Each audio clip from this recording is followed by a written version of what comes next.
Welcome back to The Longest Journey. Alright, let's go talk to the Alatien people.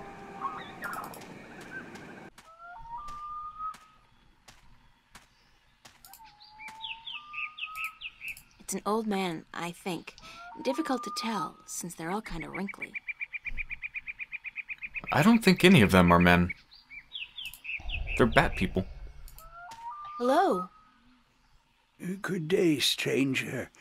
What would you hear among the Alatien? I need to speak with the teller.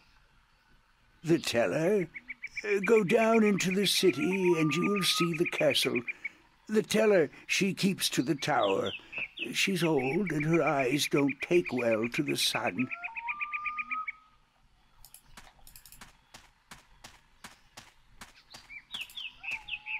Nature's reclaiming lost ground. The contrast between wilderness and civilization is such a striking image. I almost wish I had my canvas and paints with me now. When the city was inhabited by its original population, that tower was probably an important one, part of a temple or a palace. Now, though, it's just another ruin.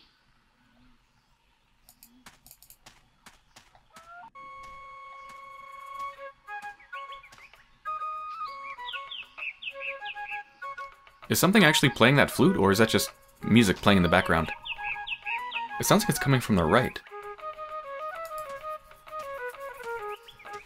Oh, their children are so not cute.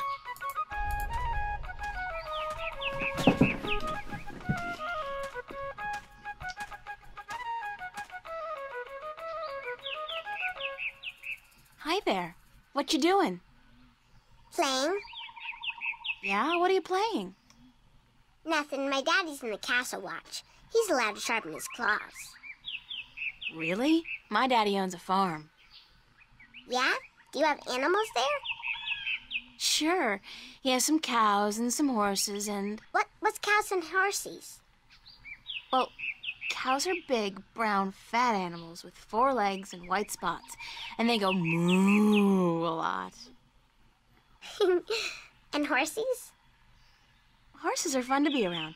They run really fast and they can jump over tall fences and they look beautiful and graceful. But the best thing about horses is that you can ride them. I can run fast, too. But I can't fly yet. My wings aren't fully formed. But when I grow up, I'll fly far away and see everything. I'll go see your horses. That would be nice. My name's April. What's yours? Sayina, will you be my friend, April? Of course, Sayina, as long as you promise to be my friend. I promise.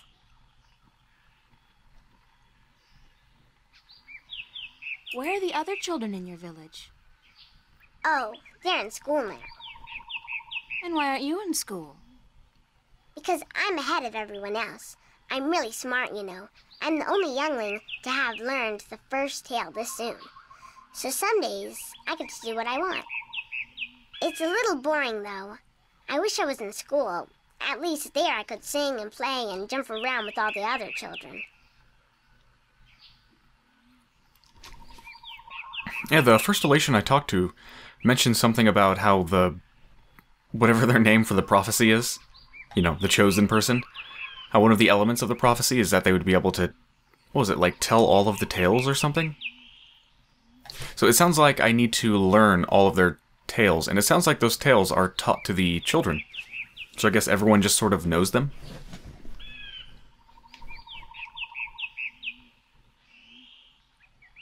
Wait, didn't I already ask this question? Why is it here again? Well, let's try it, see what happens. Why don't you go to school anyway?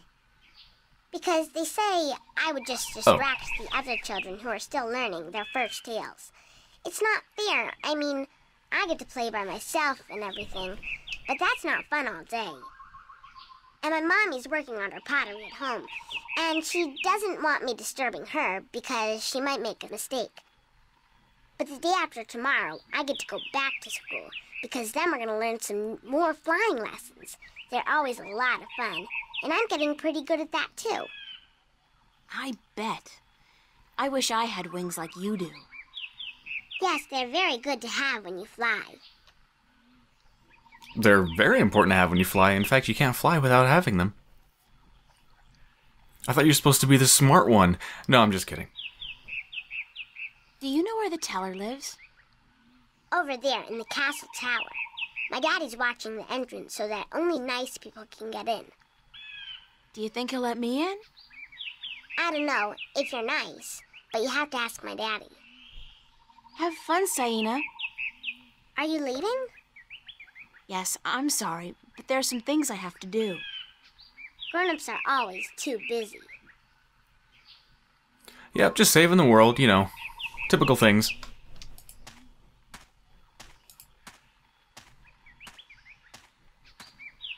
Wow, this place just seems almost completely deserted.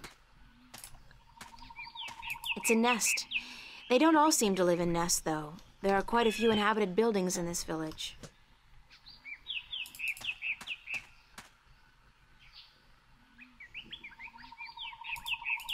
It's a young Alatien female working with clay.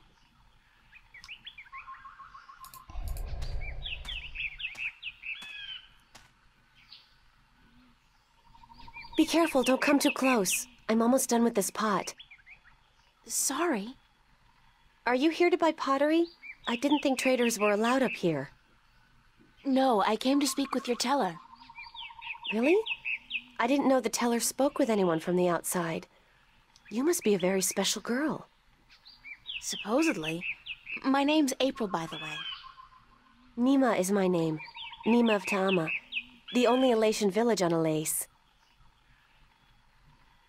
I like your pottery. It's our craft. That and storytelling. But storytelling can't buy merchandise or food. I know a lot of people who live by telling stories, although I guess that's kind of different. They are lucky then. Not that I don't enjoy making pottery. It's good to feel the wet clay between my claws, to shape it into whatever I wish. It's almost like creating a new life, I think. I don't have a husband yet, so I haven't tried. Have you? Do you have a husband and children? Neither, thank God. I don't think I'm ready for that yet. I was 18 turnings this spring. I'm ready for a husband, but I've yet to court anyone who could make me soar on the winds. I think the men of Ta'ama are dull and timid. What about the guard on the road below the village? He's our age, isn't he? Isam? He's quite pretty, and his wings are big, but I don't think he likes me. He never looks at me or talks to me. That doesn't mean anything. He could just be shy. Maybe you could talk to him, find out who he likes, but don't say I sent you. Sure, I can do that. Thank you, April. Thank you, Nima. You're welcome, April. Oh my god, this is like high school stuff. God, people are the same everywhere, even when they're not people, but instead bat people.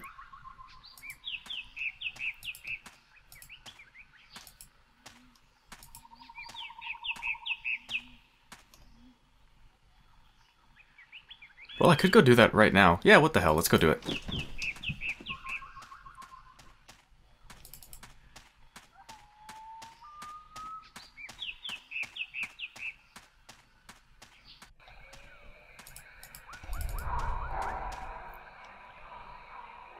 So, Isam, that's your name, isn't it? Yes, Isam of Ta'ama. A good-looking guy like you must get a lot of attention from the girls, right? Are you asking me for courtship? Me? No. Wings don't do anything for me. No, I was just thinking, maybe you had your eye out for somebody special? I'm without a mate. The women of Ta'ama are cold and unfriendly, and whenever I try to talk to one of them, she ignores me. Huh. Even Nima? Nima? No, she's too pretty for me. She won't appreciate my attention. This is like high school. That's what I said. Trust me, Isam. You go talk to her one of these days, and I'm sure you'll find you have a lot in common. Just be yourself, okay? You think so? Perhaps you are right. I will do as you say, Windbringer. Thank you. Thanks for your help. You should go see the teller. She'll want to speak with you. Okay, now let's go see the teller.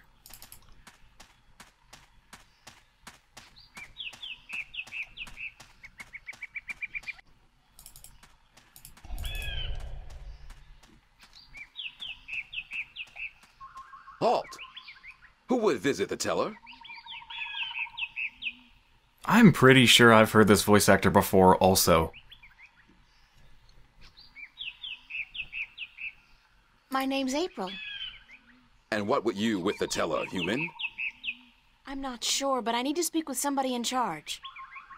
The teller is our teacher and our mother, but she will not speak with foreigners who walk into our city. And how, pray tell, did you get here? The road is closed and guarded. It's got to be my female charm. It will not work on me, human. Please, leave our village and return to your ship. Nope. Halt! I'm the Windbringer. The Windbringer? You are not the Windbringer. Are you? How else would I have been able to get up here? I am the Windbringer. If so, you must prove that you are of the Alatien. There are 4 tales from the 4 corners of the world that you must know by heart. They are the tale of winds, the tale of stars, the tale of sea, and the tale of homecoming. I will ask you 1 question from each tale, and you must answer each correctly, or you cannot be the Windbringer. Are you ready? Nope, I'm not ready. No, give me some time to prepare. Then return when you are ready, and I will test your knowledge of the 4 tales. Okay, let me guess. I need to know 4 tales, and there are 4 NPCs, other than this person, that I can talk to. There's the child, there's the... what is her name? Nima? Nima? And then there's the old guy, and then there's the other guy that I first met. So I'm guessing I get 1 tale from each. Alright, let me just see if I can memorize this. I'm not going to try and write each tale down or anything like that. I'm just going to go off the top of my head.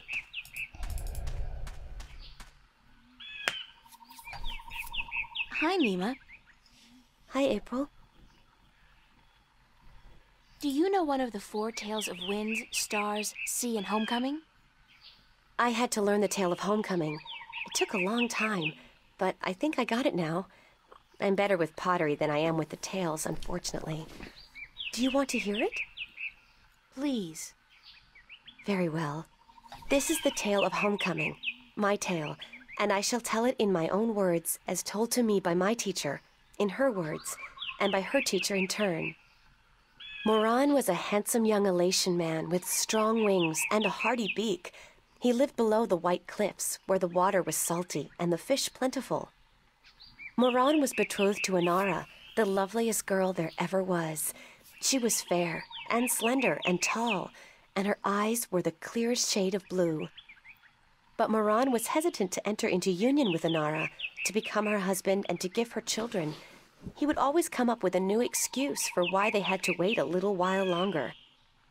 Now, Anara was skilled at pottery, but even more so with stories, and the teller of the village had many times asked Anara to be her apprentice, to learn all the tales, so that someday she could take over as the teller. But Anara refused, knowing that if she did accept the teller's offer, she would never be able to marry Moran, because a teller cannot have a husband nor children of her own. Her refusal to become the teller's apprentice was unheard of, because who could refuse such an honor? But to Anara, love was more important. Her love for Moran was beyond honor, beyond reason. But despite Anara's love, Moran was still hesitant. And then one day he told Anara, "I am traveling on a pilgrimage to the far shores. I will be gone for some time, and while I am traveling, and in accordance with our traditions, I will be freed from our betrothal. Not until I come back will the bond between us be renewed." It was not unusual for a young Alatien man at that time to go on a pilgrimage, and the bond between the betrothed would often be cut while he was away, to be formed again upon his return. But Anara was heartbroken, because she had thought that Moran would soon want to marry her. When Moran saw her tears, he said to her, "Do not weep.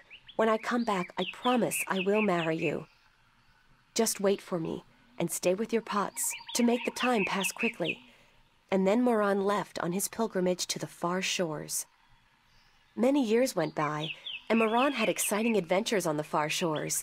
But by and by, he began to long for home, and for Anara, And now he had finally realized that he loved her and that he wanted to marry her. But when he returned, he could not find Inara amongst the pot makers. He went to visit her family, and they told him that, after waiting for many years, Inara accepted the teller's offer of apprenticeship. And that when the teller left on the last wind during the previous winter, Inara herself became the new teller. Angry, Moran made his way to the teller's nest, and when he saw Inara, he said to her, "You promised me you would wait." But Inara did not say a single word in answer. She just turned around and lifted something wrapped in leaves from the cot behind her and gave it to Moran. Moran unwrapped the package, and inside he found an old pot, cracked and broken in two. "What is this pot?" he asked. "And why did you not wait for me like I asked you to?" And finally Inara spoke, and she said to Moran, "I made this pot for you, my dear Moran, when you left, because I wanted it to be my marriage gift to you. But when many, many years passed, I finally realized that you did not love me the way I loved you, and to live hoping otherwise would be death." "But I want to marry you," cried Moran. "I came back."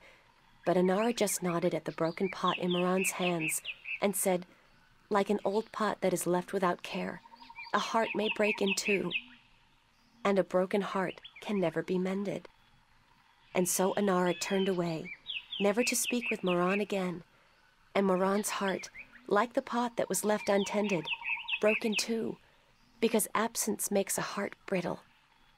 This was the tale of homecoming, my tale, and I told it in my own words as told to me by my teacher, and as I will tell it to my student when the time comes. Bye, Nima. Goodbye, April. Well, that was extremely depressing.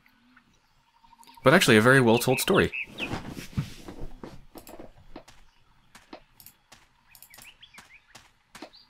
Also, I have a headache. There's a pill for that. I'll be right back. Okay, I'm back. Let's hear the child's story.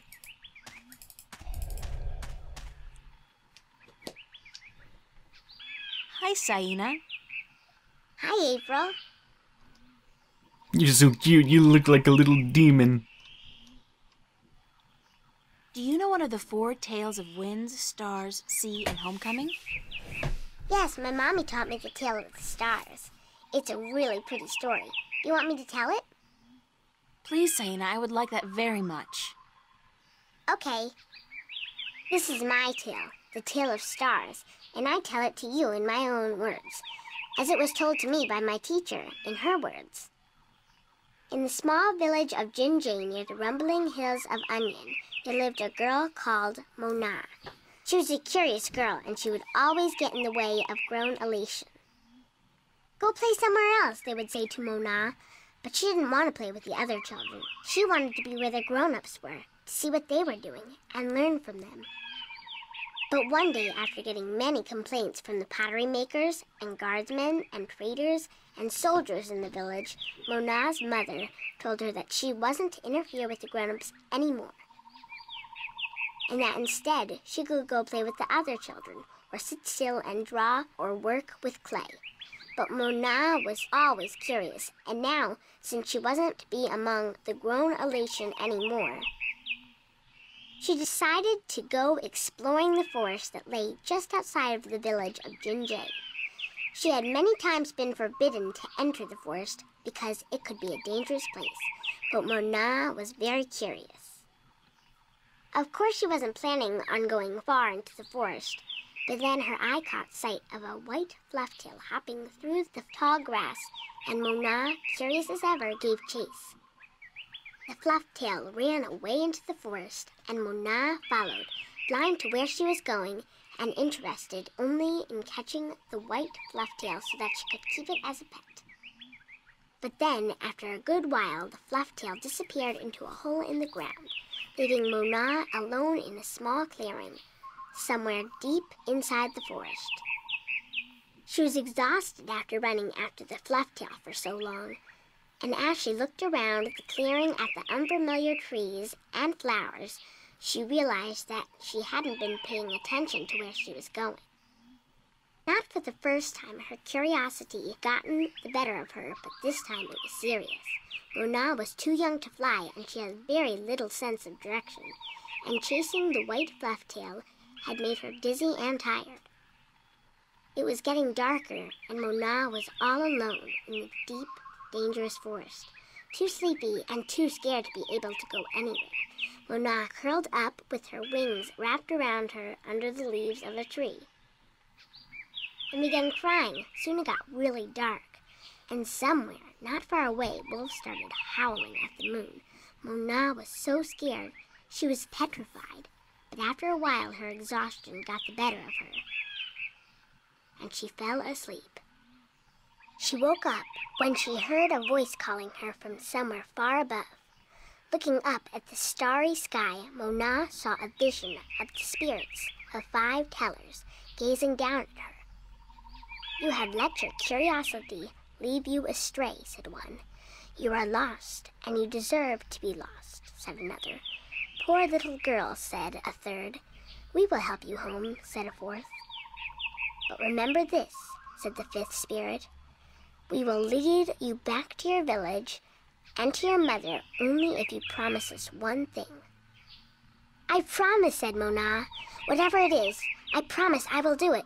"Very well," said the 1st spirit.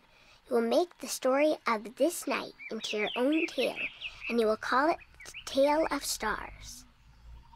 "It will be a tale to warn the curious to be careful," continued the 3rd spirit, "and to not let their curiosity get the better of them.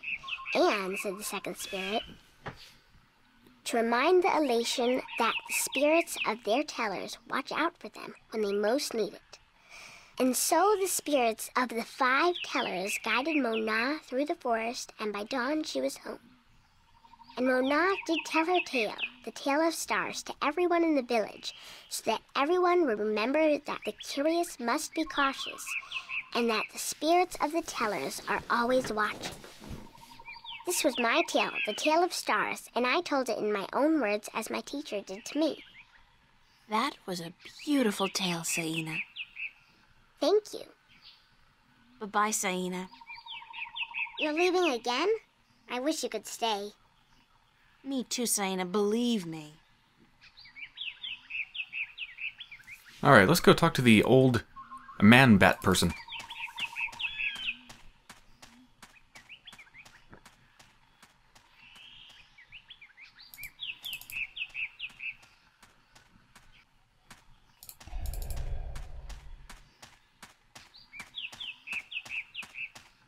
Do you know one of the 4 tales of winds, stars, sea, and homecoming?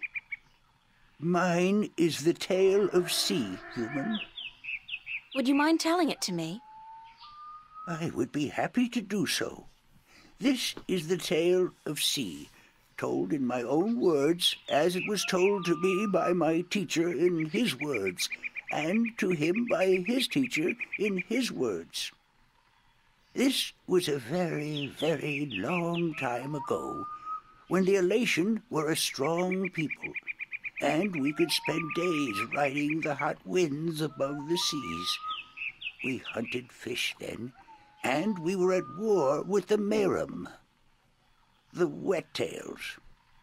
Akallis was one of the strongest warriors there was. His claws were sharp and long, his beak pointy, and his teeth strong. Akallis was admired by everyone in his clan, and because of this, he was cocky and arrogant. So one day, the teller of Akallis city asked him to perform a very important and very special duty, to bring a sacred jewel to the teller of an Alatien town across the sea. This particular jewel was very important because it signified a union between the 2 towns, and it would benefit the people of both that it was delivered safely and promptly. Akallis grinned and told the teller that he would deliver the jewel both quickly and safely, and that she was not to worry. But the teller did worry, because Akallis was young and too sure of himself. But she wanted to test him, and to teach him that sharp claws, a pointy beak, and strong teeth are not all a warrior needs, that a warrior must also be wise and careful. So Acalus set out across the sea on his flight.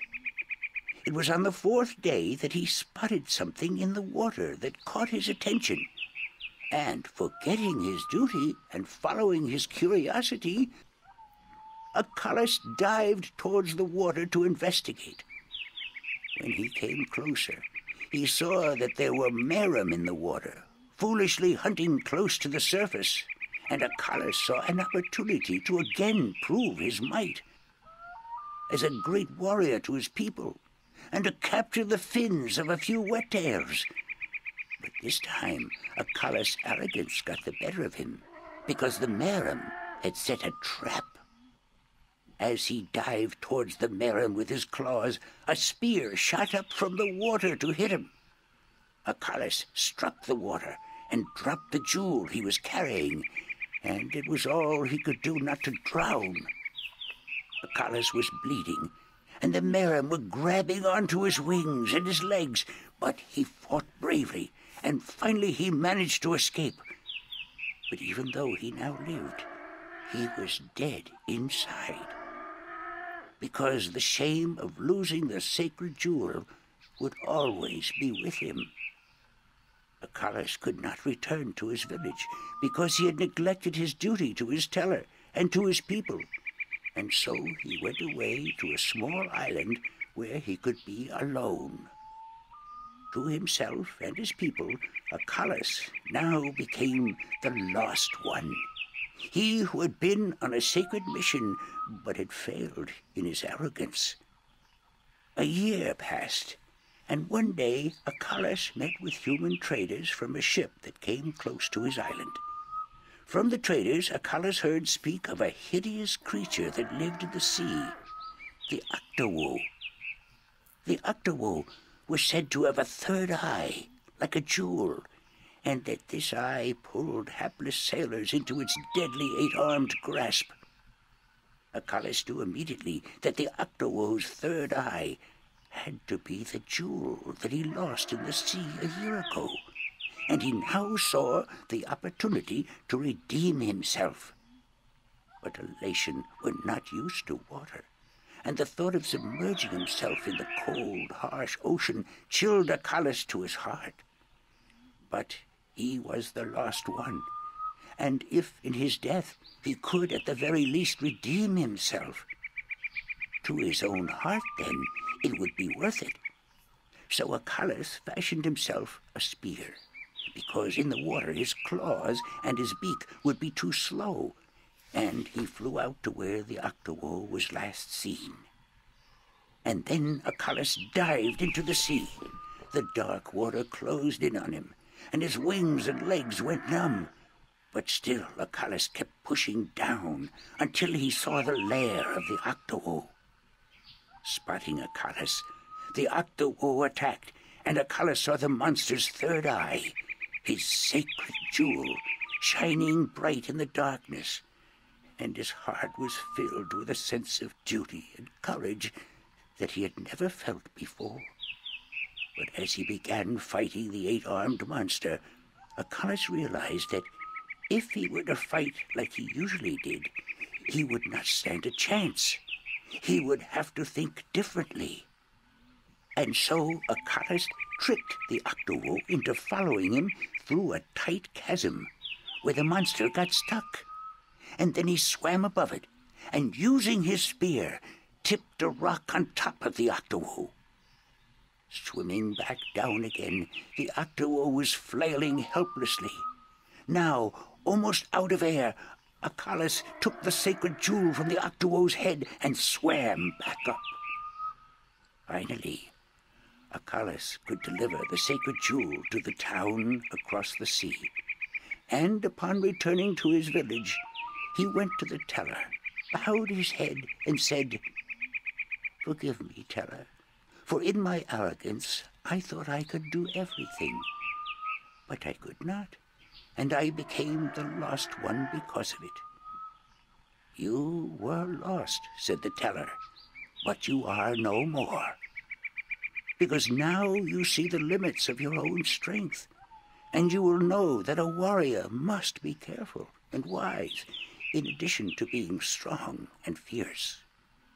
This was the tale of C, and I told it in my own words, as told to me by my teacher. Alright, 3 out of 4. Let's go talk to... I forgot his name. This guy. And he knows the Tale of the Winds. Do you know one of the 4 tales of winds? Mine is Very much. Then I shall tell it. In the village of Karan, in the mountains of tall winds, there lived a young Alatien woman named Iwana. Iwana had one desire above all others, to soar higher and farther than anyone else. And even though her wings were no broader, nor her body sleeker than anyone else's, she pursued this foolish desire without rest. And as time passed, she did soar higher, and she did fly farther than the other young Alatien in her village, and her name became known far and wide amongst the tribes of the mountains of tall winds. But still, Iwana was not happy. She was not happy because, in her vanity, even though she was a better flyer than almost everyone else, and to her eyes, she was still not good enough. She wanted to be so much better than anyone else that she would be remembered for all time as the best flyer amongst all the Alatien.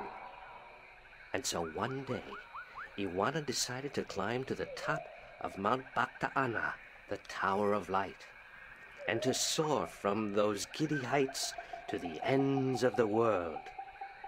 Her friends and her family pleaded with her not to, because every Alatien knew that to soar from such heights was dangerous, that at such heights the air was thin and the winds treacherous. But Iwana would not listen, and on a cold and clear morning she climbed up the Tower of Light to the rock and the ice at the very top. From there she could see to the ends of the world. And it brought tears to her eyes to know that now, finally, she would be greater and better than any Alatien before her.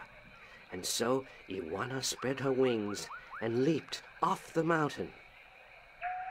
Those who watched her from far below said that for a split moment Iwana soared, and she soared higher and farther than any Alatien before or since. But then the treacherous winds caught a hold of her, and the thin air made her plummet towards the ground, and to fall to her death amongst the rocks at the base of the mountain. In her vanity, Iwana could not see beyond her desire to be the very best. And vanity always stands to fall. That was the Tale of Winds, my tale, and I told it in my own words, as told to me in turn by my teacher. Well, that was an uplifting tale.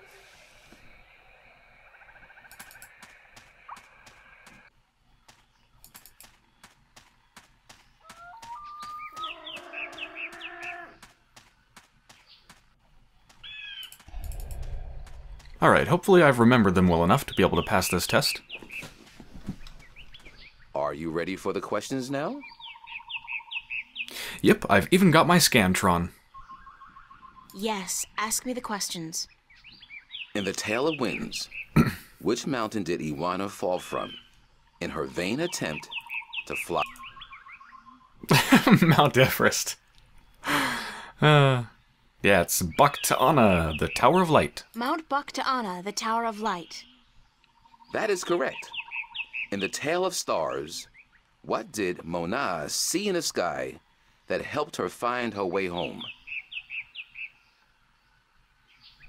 The spirits of 5 tellers. That is correct.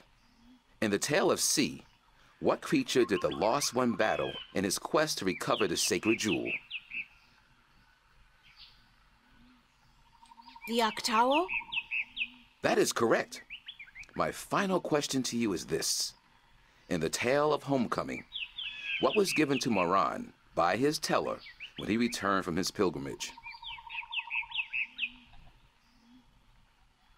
A broken pot, to teach him that absence may break a heart in two. You have correctly answered all my questions, and so have proven your knowledge of the four tales. You are the Windbringer. The teller would see you presently. Well, that was easy. Geez, it took me like 5 minutes to learn all of the tales. Wait, is this all the people in the entire village? Let's see, it's 1, 2, 3, 4, 5, 6. I mean, where's everyone else? Is that hair or some sort of massive brain?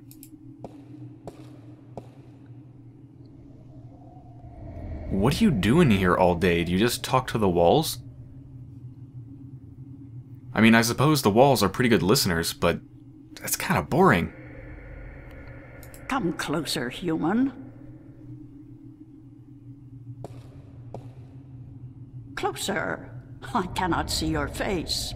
You're blind as a bat. Closer still. Come sit here by me.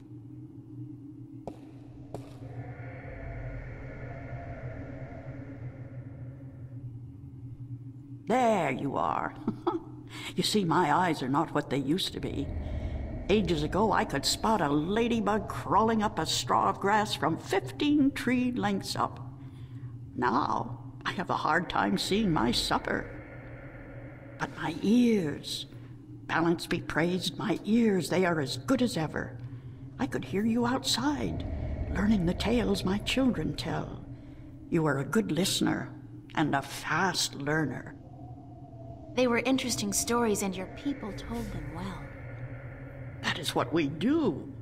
The Alatien are the keepers of the tales, and I am their teller, the one who must know all the tales told since the day we came to this world. How can you do that? How can you remember every story ever told? The secret is to tell them often and to tell them in your own words, not the words of your ancestors. Doesn't that mean that the stories change with every generation? Yes, as all tales must.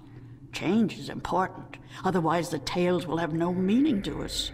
They will just be words, and we do not care about the words. We care about what the words tell us. How long have your people been telling stories?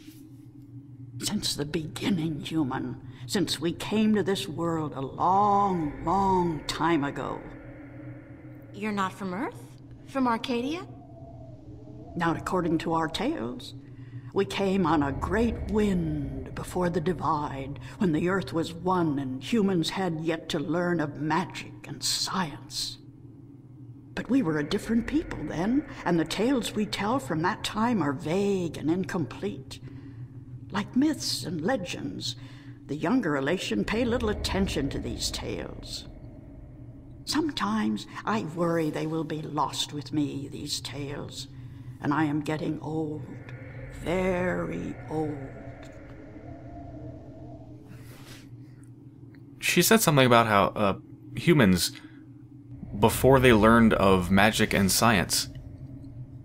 Okay, before they learned of magic, fair enough, but before they learned of science? Humans didn't learn of science. Science wasn't something that just existed, and then we just, like, cracked open a rock and found it within. Hey look, we found some science! Humans developed science. They made it. So, that doesn't make any sense. Anyway. Just don't think too deeply about anything you're hearing in this game. It may break apart. I came to you to find answers to some important questions. Ask, and I will try my best to answer.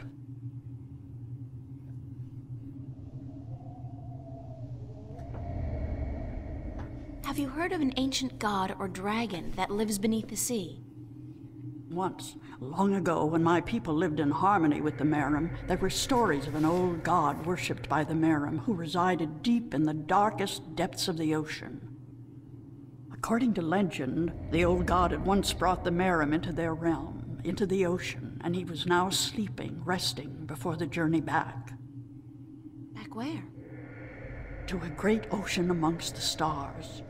When the time came, he would gather the Merim and bring them home with him, back to their world, to their ocean. Strangely enough, we have a similar tale. It is said that the great wind that brought us here will someday return to bring us back to a place where we can soar forever on warm winds. Like heaven. In a way, perhaps, but without the need for any of us to die. The great wind will just sweep us up and carry us away. Every evening before I go to sleep, I recite this tale to myself. It is a comforting one. What do you know about the Dryad kin? The kin are numbered 4, or so our tales tell. 2 in this world, 2 in the other. The mirror world, the white and the blue, the red and the green. Do you know where they are? No, the tales never say. The kin are elusive. They keep to themselves. I have never seen one myself, and I doubt any of my kind has. The tales do say that our past and our future are tied to the fate of the kin, but how I would not pretend to know. This is one tale that is yet to be told. Do you know anything about the Guardian's realm? This is human business.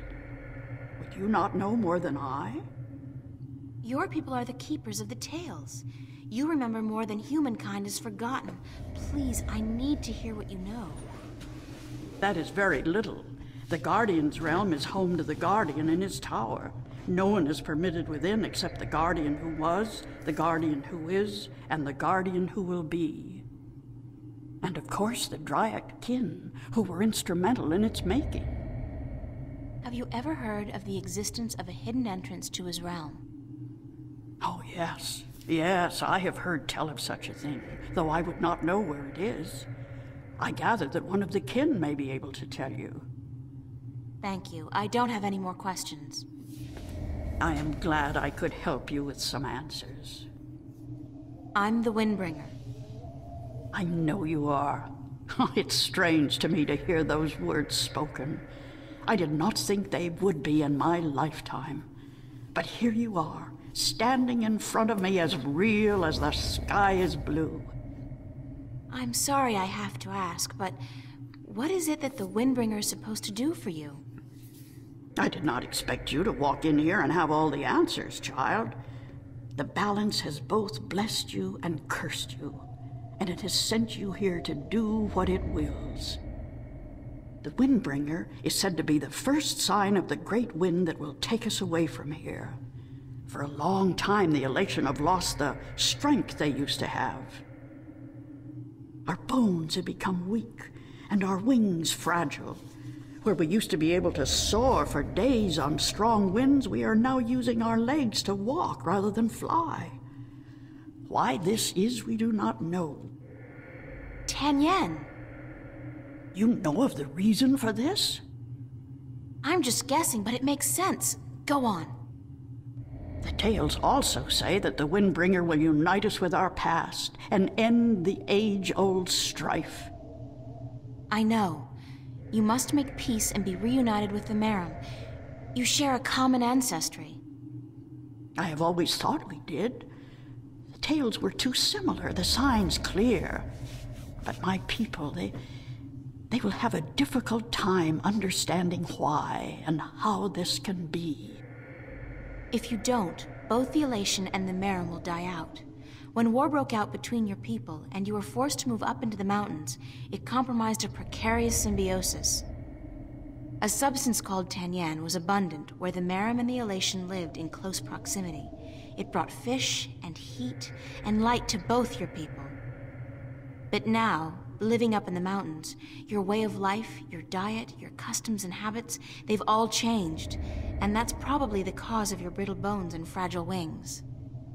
Then we must make peace with the Merim and restore the balance between us, so as to strengthen us both and prepare us for the journey that will surely come soon. When our sitting is over, I will speak to my people, and I will elect one representative from the Alation to meet with the Merim in the place of your choosing to open a dialogue. I guess it's time for you to talk to your people, and for me to make arrangements with the Merim. Where do you wish for our meeting to take place, Windbringer? You want me to decide?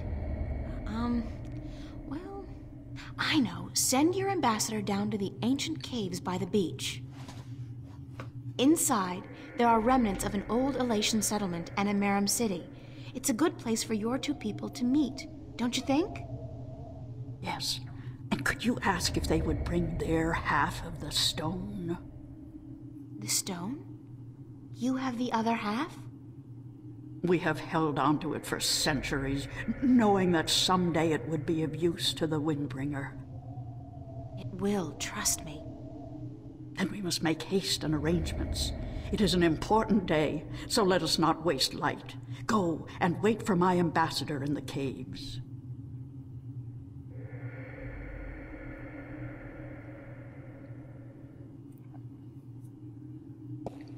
Alright, how do I get out of here? I mean, I came here on a slingshot, okay? Amazing. This place is so beautiful. And the scent of sea and rock and nest. This scent is of home. This was home a long, long time ago, according to the tales. We lived in peace with the Wet-tail, with the Merim back then. Now you'll be able to live in peace again. And with the Tanyan bringing fish to your doorstep, you'll be able to eat well and restore strength to your bones. Soon you might even be able to soar on the winds for days like you used to do. I hope you are right, Windbringer. And I hope that the Merim will see the sense in it too. They are coming, are they not? They said they would. Hush, I hear something.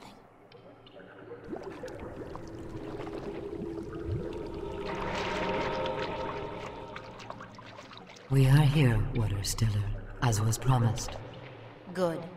Now, as representatives of your respective peoples, you, the Queen of a Merim city, and you, guard to the Alation Teller, must fulfill the prophecy and join the two parts of the one stone. We hope that our peoples may be joined again, Alation, and that we may live in peace and prosper. As do we, Merim. And we pledge to do all we can for this to happen. Cutscene. They are combining the stone.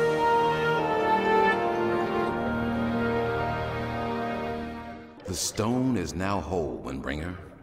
And the Alation and the Merim will once again be as one. You may take it with you. Thank you. The both of you.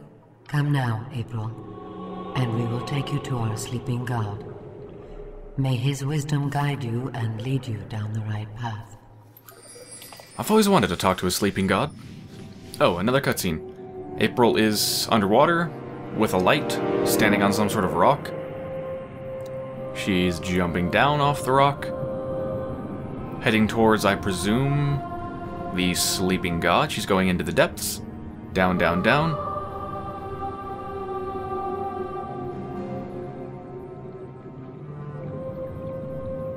She's just walking about.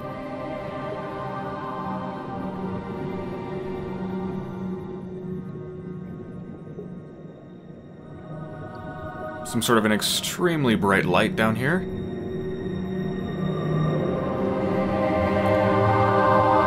Very bright light. Is that the god? I don't know what it is, really. It's just a blue thing.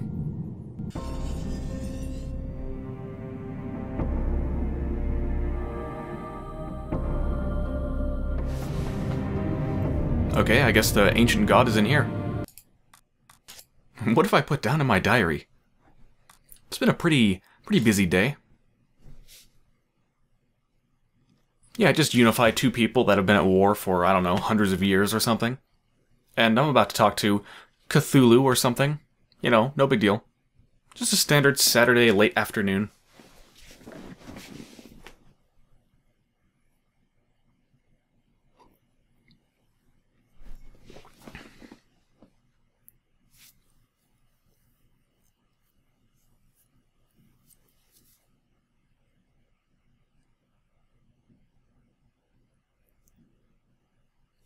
Okay. Let's go say hi to the sleeping god. The sand is covering something. Well, yeah. Sand is always covering something.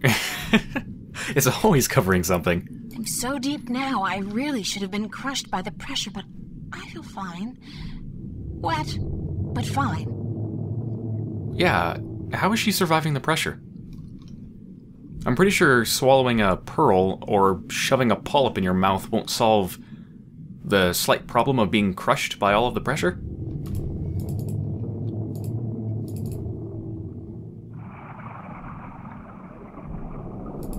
That's a weird rock. It just doesn't look natural. It's not a rock.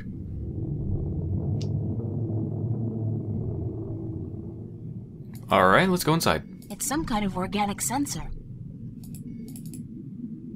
It's soft and spongy. Maybe I need to use the stone as my keycard? Maybe the balance bracelet? Or not bracelet, talisman? Nope.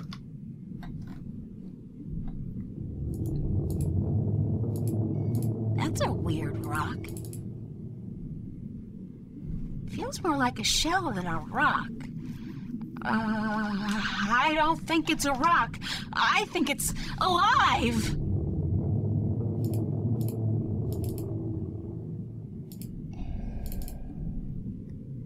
Hello? Is anybody in there? Did that just... Spooky. Well, I guess it's an invitation of sorts. Okay, let's go. Through the large orifice.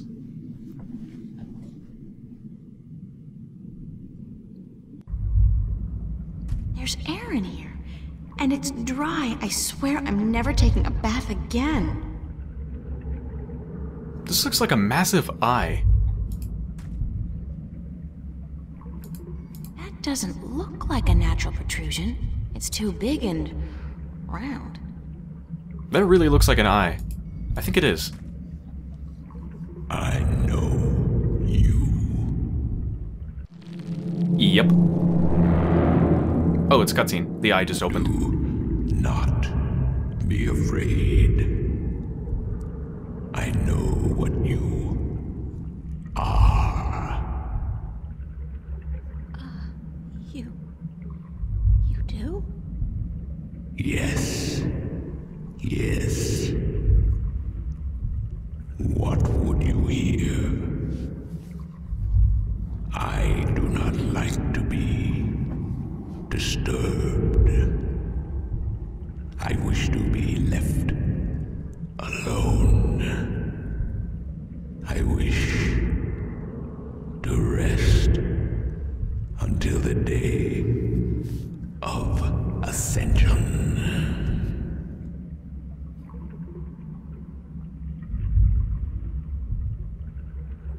Wow, that's a rude option. Some things are more important than your nap time. I'm not gonna go with that. Let's go with this one. I'm sorry to disturb you, but I need some answers. Everyone needs answers. Everyone has questions. I am not the Oracle. I cannot answer all your questions. I don't expect you to answer all of them, but I was hoping for an answer to at least some of them. Then ask and be gone. Well, this is a rude god. I wonder if I can only ask some of them, or if I can ask all of them. Like, does he get annoyed and I only get to choose 2? I don't know.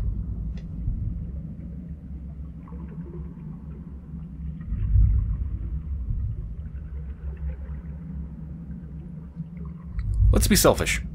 What am I? What do you mean? You said you know what I am. What am I? You do not know. Then it is not I who should teach you about your heritage. You must make this discovery on your own. Listen, I'm tired. I'm wet. I'm at the bottom of the sea, and I'm breathing with the help of a polyp stuck in my esophagus. So just cut the Buddhist bullshit about a journey of self-discovery and answer my question. Please? Your question has already been answered. That is all I will tell you. Your journey began with an answer.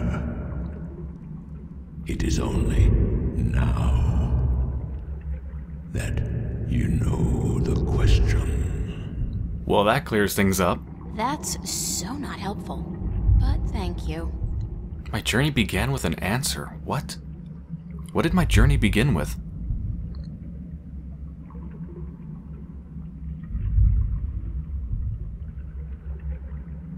I don't know, that can mean so many things. I'm looking for a jewel called the Dragon's Eye. Yes. I have one such jewel. Oh. I guess that's it. Take it. Are you sure? Take it. It is yours now. It is part of your destiny. Okay. Tell me if it hurts.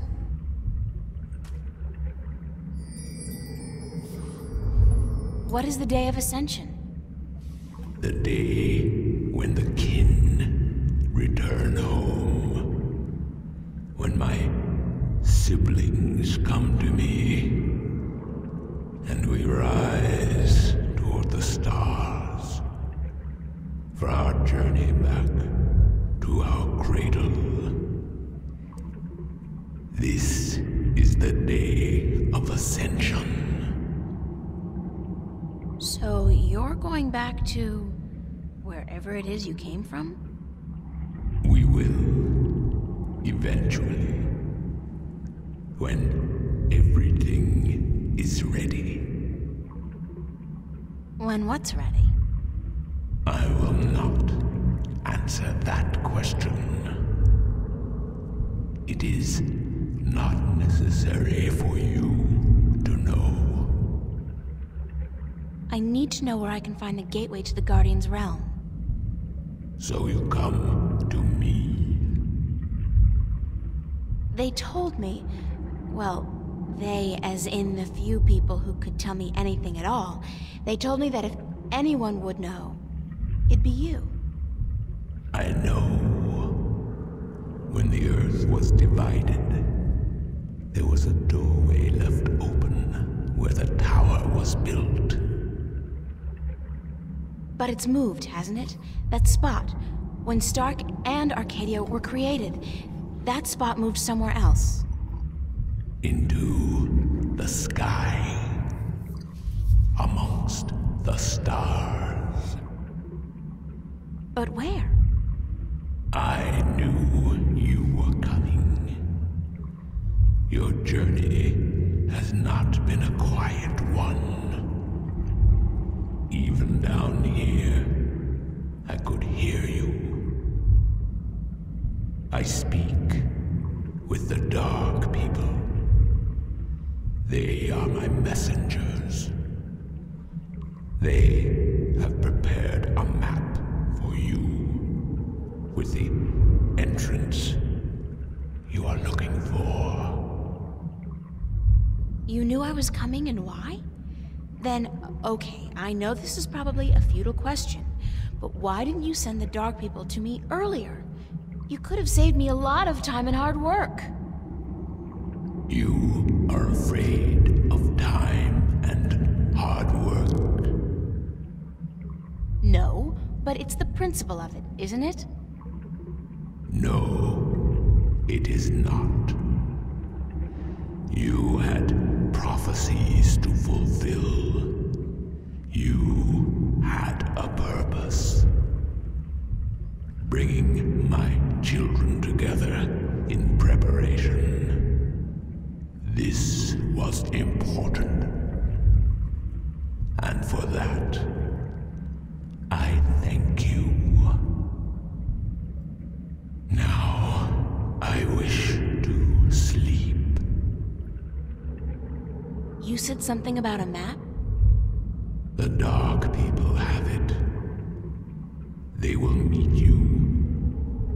I will bring you to them. What? Now? Yes.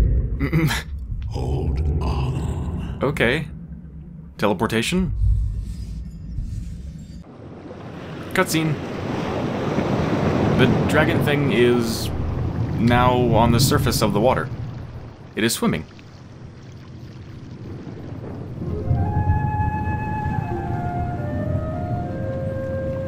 There is a giant ship coming out of fog in the ocean.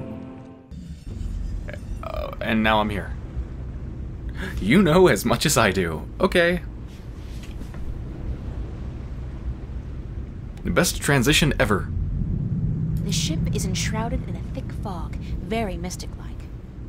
I look like a real sailor.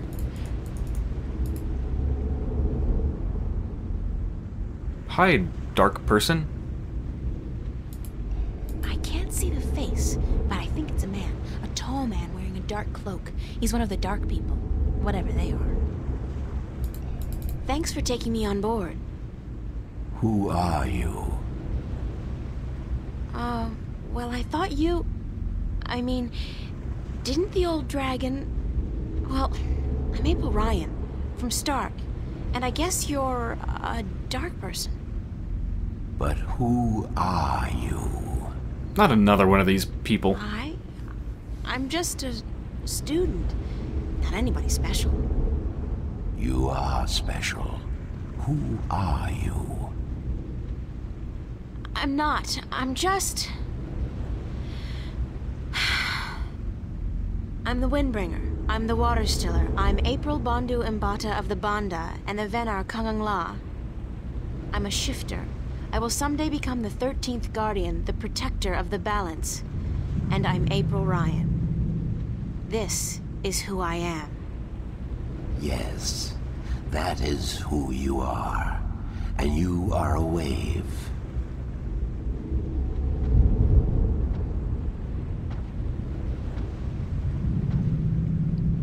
You're kind of interrupting the scene here, man. Just walked in front of the camera. What's wrong with you?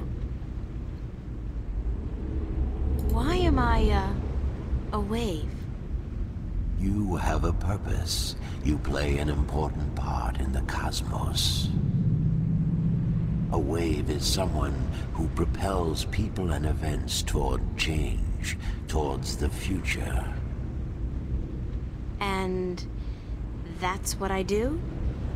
You are a wave. There are ripples from your passing, and they spread wide and far. Those ripples will never die down. The worlds will be changed by your journey. You're telling me that everything I do affects the universe? You cannot escape it. You are a wave.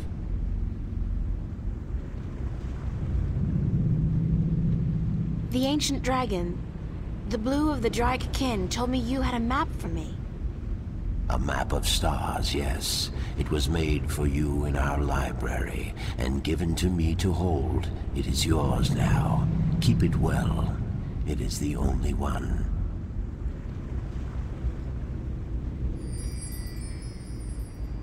I'm looking for an ancient stone given to you by the Sentinel, the Fathers. You came for the stone. Of course we have it with us. Our ship would not have been chosen to meet you were it not for the stone we carry with us. Do I have a prophecy to fulfill? Everybody's just waiting around for me to show up, so that they can give me stuff. Who knew adventuring was gonna be this easy? It will not always be so easy, of that I can assure you. But here is our stone. We entrust it to you, as we were instructed to do when the Fathers first entrusted it to us. Okay, no prophecy. That's good. Thank you. Can this ship take me back to Marcuria? I mean, would you mind? We will bring you to Marcuria henceforth. It will take the night, but we will be there at first light. That's fine. Thanks a lot.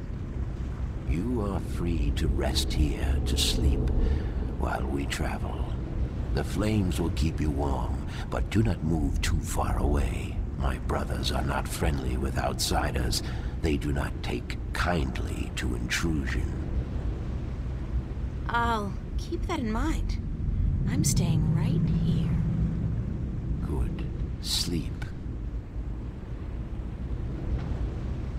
Don't know if I can sleep in this place. Okay, cutscene, Chapter 9, Shadows. And by the way, there are, I think, 12 chapters? Right.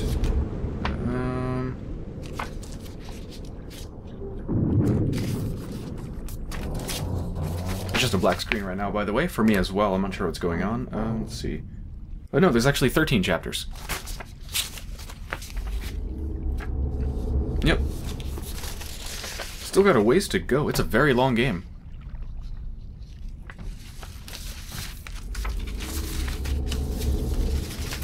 Did you sleep? Very comfortably, thanks. Where are we? In the Marcuria harbor. But there are barely any ships here. I do not know why. We must leave you here. We have other business. Carry your wave into the future, April. Whatever that means, I'll try.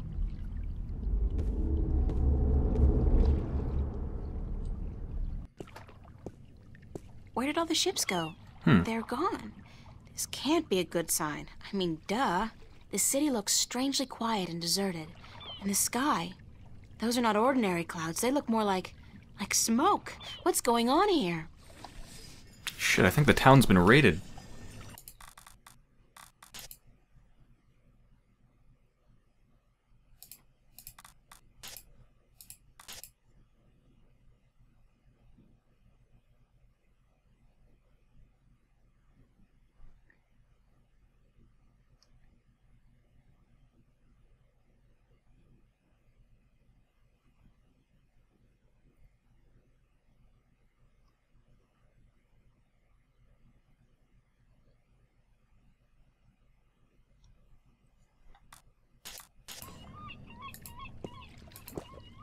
Well, before I explore the town, I will be right back. Okay, I'm back. Now let's see what the hell has happened to this city. I know that sound. I do? Oh, cutscene. It's the dock. It's that weird thing that attacked me in the very beginning of the game when I was having that dream. It's coming at me. And I know that vortex.